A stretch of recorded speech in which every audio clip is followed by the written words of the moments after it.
just wanted to show you before we go out to the field and start it up that this is what the FG-14 looks like installed on the Harmon Rocket, and it was a pretty simple installation, pretty straightforward. You got your fuel tank, your oil line, your exhaust, and everything, and it looks real great and it went in real nice. So just want to give you a real quick preview on that. Let's go ahead and get the cowling on, and we'll go out to the field and we'll get her started. Alright everyone, right now we're breaking in the motor.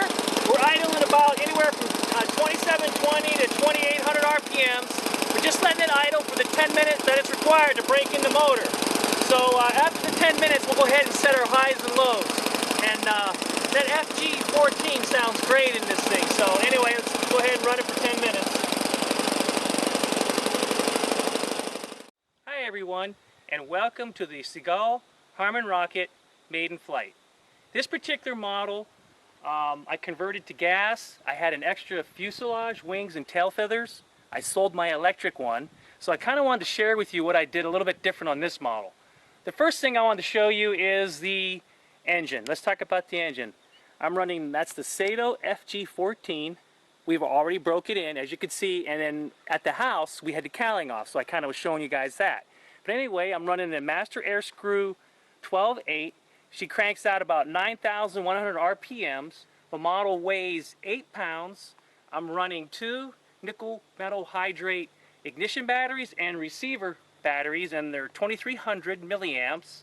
I've got all full-size Hi-tech Servos. Got a custom tail wheel, as you can see, and we kind of painted the pilot a little bit different. So let's go ahead and take the model up and see how she does and how it sounds with this Saito FG-14.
guys, she's flying good. We're at full power.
Alright everyone, that was the maiden flight on the Seagull Harmon Rocket with the FG-14 in it. Gas engine, 4-stroke. She flew great. I just got to lean it out a little bit on the top end. That's it. You heard a little bit of it sputtering up there. But other than that, man, she flies fantastic. I had it on low rates. And I was just kind of feeling it out, see how she rolls. But this is really an enjoyable airplane, and I'm really looking forward to putting more flights on her. Again, thanks for watching, everyone. TinkerManRC videos. Take care out there and fly safe.